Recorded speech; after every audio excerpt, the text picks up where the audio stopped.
প্রিয় জোনাস, ৮টিরও বেশি যুদ্ধ বন্ধ করার পরেও আপনার দেশ আমাকে নোবেল পুরস্কার দেয়নি।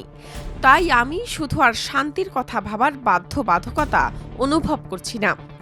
যদিও তা সবসময়ই প্রাধান্য পাবে, তবে বর্তমানে যুক্তরাষ্ট্রের জন্য যেটা ভালো সেটাই আমি ভাবব।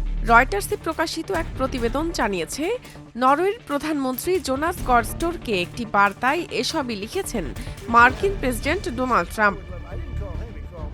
যুক্তরাষ্ট্রের গ্রিনল্যান্ড নিয়ন্ত্রণে নেওয়ার উদ্যোগের বিরোধিতাকারী ইউরোপীয় দেশগুলোর উপর বাড়তি শুল্ক আরোপের হুমকি দিয়েছেন ট্রাম্প। এতে আপত্তি জানিয়ে ট্রাম্পকে বার্তা দিয়েছেন নরওয়ের প্রধানমন্ত্রী জোনাস গডস্টোর ও ফিনল্যান্ডের প্রেসিডেন্ট আলেকজান্ডার স্টাব। তার প্রতিক্রিয়ায় নরওয়ের প্রধানমন্ত্রীকে ওই বার্তা পাঠিয়েছেন ট্রাম্প।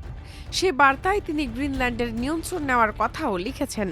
তিনি উল্লেখ করেছেন, রাশিয়া ও চীনের কাছ থেকে গ্রিনল্যান্ডকে রক্ষা করতে পারবে না ডেনমার্ক। আর তাছাড়া তাদের মালিকানার অধিকারই বা কেন? কোনো লিখিত নথি নেই, শুধু কয়েকশো বছর আগে সেখানে ডেনমার্কের একটি নৌকা ভিড়ে ছিল, কিন্তু আমাদের নৌকাও সেখানে ভিড়ে ছিল।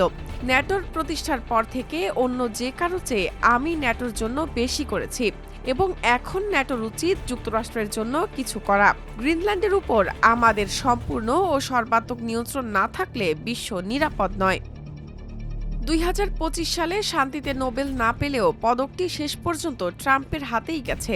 এবারের শান্তিতে নোবেল পাওয়া ভেনেজুয়েলার বিরোধী দলীয় নেত্রী মারিয়া করিনা মাচাদো গত বৃহস্পতিবার ট্রাম্পের হাতে নিজের পদক তুলে দিয়েছেন। এ নিয়ে ট্রাম্প খুশি হলেও নরওয়ের নোবেল কমিটি জানিয়ে দিয়েছে, নোবেল পদক কাউকে দিয়ে দিলেও পুরস্কার বিজয়ীর নামেই থাকবে। ডেনমার্ক পশ্চিমা সামরিক জোট ন্যাটোর সদস্য। জোটের চুক্তি অনুযায়ী কোনো সদস্য দেশ আক্রান্ত হলে তাকে রক্ষায় এগিয়ে আসবে অন্যান্য সদস্য দেশ। ট্রাম্প সেদিকে না গিয়ে উল্টো গ্রিনল্যান্ড দখলে মন দেওয়ায় চটেছেন ইউরোপের নেতারা।